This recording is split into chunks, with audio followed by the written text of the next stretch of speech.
Praise God.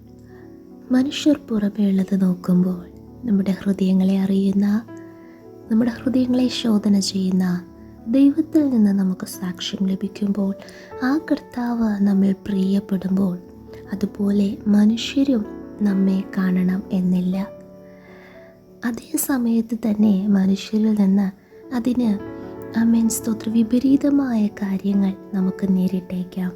ഭാരപ്പെട്ടു പോകണ്ട, വ്യത്യസ്തരായി നമുക്ക് കർത്താവിന് വേണ്ടി നിലനിൽക്കാം. എന്നെ ശ്രവിക്കുന്ന എല്ലാ പ്രിയ മക്കൾക്കും യേശു ക്രിസ്തുവിൻ്റെ നിസ്തുല്യ നാമത്തിലുള്ള എൻ്റെ സ്നേഹവന്ദനങ്ങൾ. എബ്രായർക്ക് ലേഖനം 11-4 എങ്ങനെ വായിക്കുന്നു?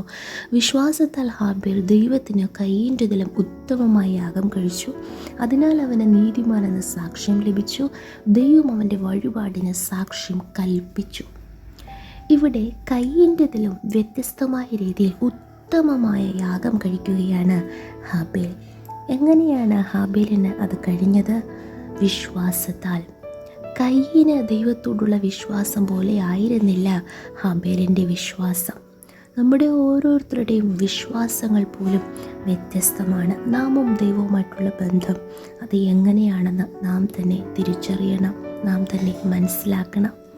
ഇവിടെ ഹാബേൽ ദൈവത്തെ വിശ്വസിച്ചിരുന്നത് മറ്റൊരു രീതിയിലാണ്. അതുകൊണ്ട് ഹാബേൽ ഉത്തമമായ യാഗം തൻ്റെ ദൈവത്തിന് കഴിക്കുകയാണ്. നമ്മുടെ ജീവിതത്തിൽ ഉത്തമമായി തോന്നുന്ന ഏറ്റവും ശ്രേഷ്ഠകരമേറിയത് നാം കർത്താവിന് വേണ്ടി സമർപ്പിക്കുമ്പോൾ ദൈവം നമ്മെ അനുഗ്രഹിക്കും. ഈ പുതിയ നിയമ കാലഘട്ടത്തിൽ നമുക്ക് യാഗം കഴിക്കേണ്ടതില്ല. കാരണം നമ്മുടെ കർത്താവായ യേശു ക്രിസ്തു നമുക്ക് വേണ്ടി കാൽവറി ക്രൂശിൽ ഈ യാഗമായി തീർന്നു. എന്നാൽ ആ കർത്താവിൻ്റെ സന്നിധിയിൽ നമ്മെ തന്നെ ജീവനും വിശുദ്ധിയും ദൈവത്തിന് പ്രസാദമുള്ള യാഗമായി സമർപ്പിക്കുമ്പോൾ നിശ്ചയമായി കർത്താവ് നമ്മെ അനുഗ്രഹിക്കും.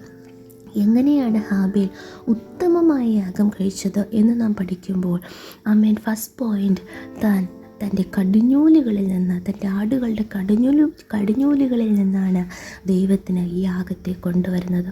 നമുക്കറിയാം, നാം മൃഗജാലങ്ങളെ അല്ലെങ്കിൽ പറവകളെ വളർത്തുമ്പോൾ ആദ്യത്തേതിനെ നാം വലിയ സ്തോത്രം നല്ല സ്നേഹത്തോടെയാണ്, താല്പര്യത്തോടെയാണ് വളർത്തുന്നത്. എന്നാൽ അതിനെ തന്നെ ഹാബേൽ ദൈവത്തിന് യാഗമായി സമർപ്പിക്കുന്നു. നമ്മുടെ ജീവിതത്തിൽ ഏതിനാണ് നാം അധികം പ്രയോറിറ്റി നൽകുന്നത്, അതിനെ നാം പൂർണ്ണമായി ദൈവത്തിനായി സമർപ്പിക്കുമ്പോൾ അത് ഏത് കാര്യങ്ങളായിക്കോട്ടെ കർത്താവ് നമ്മൾ പ്രസാദിക്കും. രണ്ടാമത്, തൻ്റെ ആടുകളിൽ നിന്നും ഏറ്റവും നല്ലതിനെ താൻ ദൈവത്തിനായി യാഗമായി സമർപ്പിക്കുവാൻ തിരഞ്ഞെടുക്കുന്നു. ഏറ്റവും ബെസ്റ്റായിട്ടുള്ളതിനെ, യാതൊരു ഊനവുമില്ലാത്തതിനെ താൻ ദൈവത്തിന് സമർപ്പിക്കുന്നു. മൂന്നാമത്, തൻ്റെ ആടുകളിൽ നിന്ന്, അതിൻ്റെ മേധസ്സുകളിൽ നിന്ന് തന്നെ താൻ ദൈവത്തിനായി സമർപ്പിക്കുന്നു. അങ്ങനെ 3 നിലവാരങ്ങളിൽ വ്യത്യസ്തമായി താൻ ഉത്തമമായ യാഗം ദൈവത്തിന് സമർപ്പിക്കുന്നു. എന്നാൽ കയ്യിനെക്കുറിച്ച് നാം അങ്ങനെ വായിക്കുന്നില്ല. കയ്യൻ തൻ്റെ നിലത്തെ അനുഭവത്തിൽ നിന്ന് ദൈവത്തിന് യാഗം കൊണ്ടുവന്നു എന്ന് മാത്രമാണ് കാണുന്നത്. പ്രിയ മക്കളെ, നാം നമ്മെ തന്നെ ത്യജിച്ച് ചിലത് വ്യത്യസ്തമായി നാം കർത്താവിന് വേണ്ടി ചെയ്യുമ്പോൾ, നമുക്ക് ദൈവവുമായിട്ടുള്ള ആ ബന്ധത്തെ നാം അത് വെളിപ്പെടുത്തുമ്പോൾ മനുഷ്യരിൽ നിന്ന് എപ്പോഴും നമുക്ക് അനുകൂലമായ പരിസ്ഥിതി ആയിരിക്കത്തില്ല. ഇവിടെ ഹാബേലിൻ്റെ സ്വന്തം സഹോദരൻ പോലും തനിക്ക് പ്രതികൂലമായി നിൽക്കുന്നു.